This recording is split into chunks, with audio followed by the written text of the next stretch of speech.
Mostly Harmless by Douglas Adams. Chapter 20.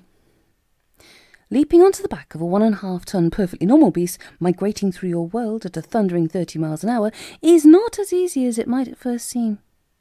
Certainly, it's not as easy as the Llewellyn hunters made it seem, and Arthur Dent was prepared to discover this might turn out to be the difficult bit.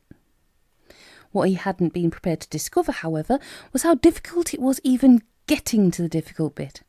It was the bit that was supposed to be the easy bit, which turned out to be practically impossible. It couldn't even catch the attention of a single animal. The perfectly normal beasts were so intent on working up a good thunder with their hooves, heads down, shoulders forward, back legs bounding the ground into porridge, that it would have taken something not merely startling, but actually geological to disturb them. The sheer amount of thundering and pounding was, in the end, more than Arthur and Ford could deal with. After they'd spent nearly 2 hours prancing about, doing increasingly foolish things with a medium-sized floral patterned bath towel, they had not managed to get even one of the great beasts thundering and pounding past them to do so much as glance casually in their direction. They were within 3 feet of the horizontal avalanche of sweating bodies. To have been much nearer would have been to risk instant death, chronologic or no chronologic. Arthur had seen what remained of any perfectly normal beast which, as a result of a clumsy misthrow by a young and experienced Llewellyn hunter, gets speared while still thundering and pounding with the herd. One stumble was all it took. No prior appointment with death on Stavramula Beta. Wherever the hell Stavramula Beta was, would save you or anybody else from the thunderous, mangling pounding of those hooves. At last, Arthur and Ford staggered back. They sat down, exhausted and defeated, and started to criticise each other's technique with the towel. "You got to flick it more," complained Ford. "You need more follow-through from the elbow if you're going to get those blasted creatures to take notice of you at all." "Follow-through?" protested Arthur. "You need more suppleness in the wrist." "You need more after-flourish," countered Ford. "You need a bigger towel." "You need," said another voice, "a pick-a-bird." "You what?" The voice had come from behind them. They turned, and there, standing behind them in the early morning sun, was old Thrashbog. "To attract the attention of a perfectly normal beast," he said, as he walked towards them, "you need to pick a bird like this." From under the rough, cassocky robe-like thing he wore, he drew a small pick-a-bird. It sat restlessly on old Thrashbog's hand and peered intently at Bob-knows-what darting around about 3 feet 6 inches in front of it. Ford instantly went into the sort of alert crouch he liked to do when he wasn't quite sure what was going on or what he ought to do about it. He waved his arms around very slowly in what he hoped was an ominous manner. "Who's this?" he hissed. "It's just old Thrashbog," said Arthur quietly. "I wouldn't bother with all the fancy movements. He's just as experienced a bluffer as you are. You could end up dancing around each other all day." "The bird," hissed Ford again. "What's the bird?" "It's just a bird," said Arthur impatiently. "It's like any other bird. It lays eggs and goes ark at things you can't see, or car or writ or something." "Have you seen one lay eggs?" said Ford suspiciously. "For heaven's sake, of course I have," said Arthur. "I've eaten hundreds of them. Made rather a good omelette. The secret was little cubes of cold butter and then whipping it lightly with—" "I don't want a zarking recipe," said Ford. "I just want to be sure it's a real bird and not some kind of multi-dimensional cyber nightmare." He slowly stood up from his crouched position and started to brush himself down. He was still watching the bird, though. "So," said old Thrashbog to Arthur, "is it written that Bob shall once again take back unto himself the benediction of his once given sandwich-maker?" Ford almost went back into his crouch. "It's all right," muttered Arthur. "He always talks like that." Aloud, he said, Venerable Thrashbog, yes, I'm afraid I think I'm going to have to be popping off now, but young Drimple, my apprentice, will be a fine sandwich-maker in my stead. He has the aptitude, a deep love of sandwiches, and the skills he has required so far, though rudimentary as yet, will in time mature, and, I think he'll work out okay, is what I'm trying to say." Old Thrashbog regarded him gravely. His old grey eyes moved sadly. He held his arms aloft, one still carrying the bobbing pick-a-bird, the other his staff. "Oh, sandwich-maker from Bob," he said. He paused. He furrowed his brow, and sighed as he closed his eyes in pious contemplation. "Life," he said. will be a very great deal less weird without you." Arthur was stunned. "Do you know," he said, "I think that's the nicest thing anyone's ever said to me." "Can we get on now, please?" said Ford. Something was already happening. The presence of the pickabird at the end of Thrashbog's outstretched arm was sending tremors of interest through the thundering herd. The odd head flicked momentarily in their direction. Arthur began to remember some of the perfectly normal beast hunts he'd witnessed. He recalled that as well as the hunter matadors brandishing their capes, there was always others standing behind them holding pickabirds. He had always assumed that, like him, they'd just come along to watch. Old Thrashbog moved forward, a little closer to the rolling herd. Some of the beasts were now tossing their heads back with interest at the sight of the pickabird. Old Thrashbog's outstretched arms were trembling. Only the pickabird itself seemed to show no interest in what was going on. A few anonymous molecules of air, nowhere in particular, engaged all of its perky attention. "Now," exclaimed old Thrashbog at last, "now you may work them with the towel."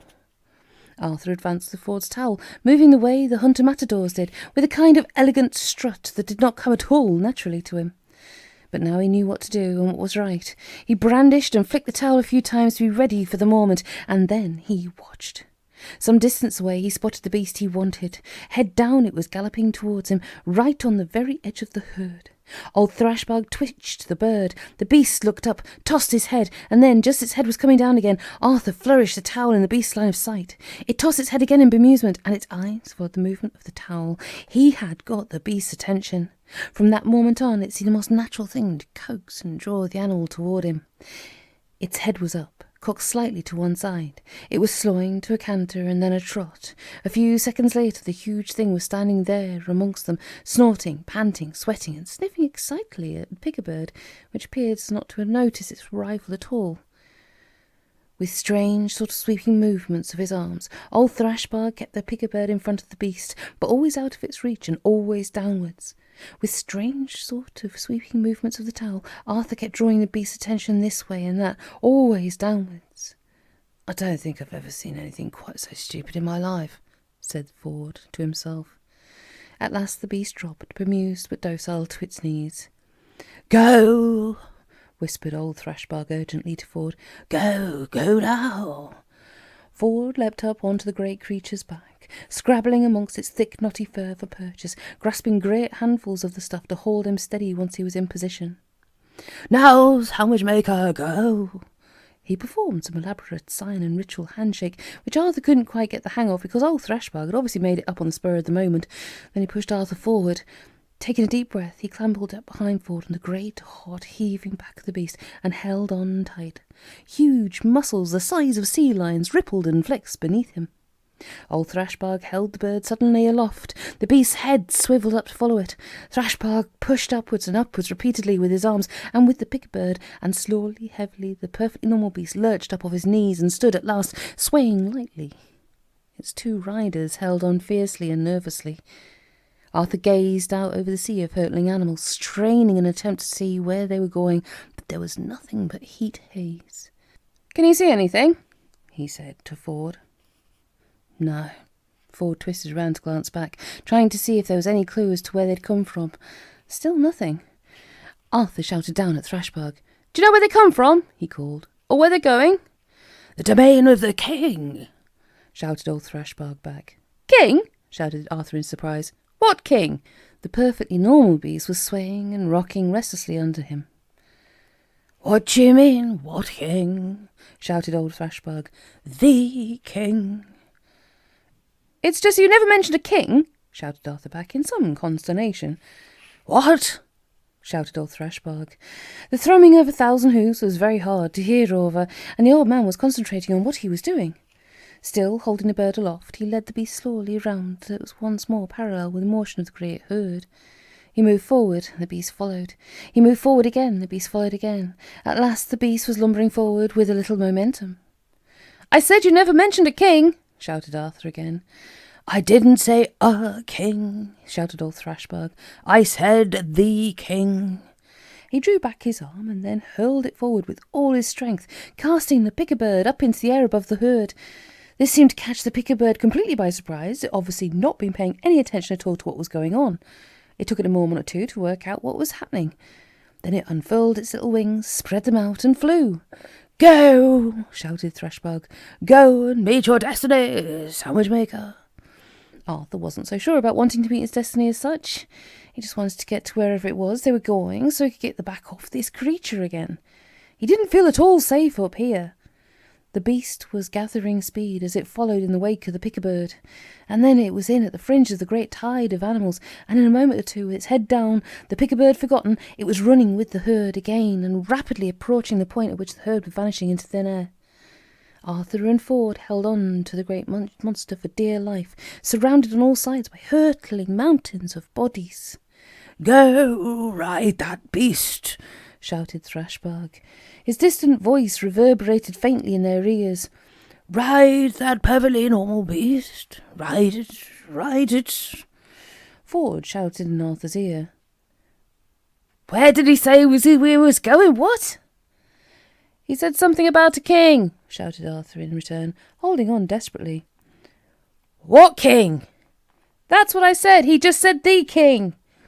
"I didn't know there was a the king," shouted Ford. "Nor did I," shouted Arthur back. "Except, of course, for the king," shouted Ford. "I don't suppose he meant him." "What king?" shouted Arthur. The point of exit was almost upon them. Just ahead of them, perfectly normal beasts were galloping into nothingness and vanishing. "What do you mean, what king?" shouted Ford. "I don't know what king. I'm only saying that he couldn't possibly mean the king, so I don't know what he means." "Ford, I don't know what you're talking about." "So?" said Ford. And then with a sudden rush, the stars came on and turned and twisted around their heads, and then, just as suddenly, they turned off again.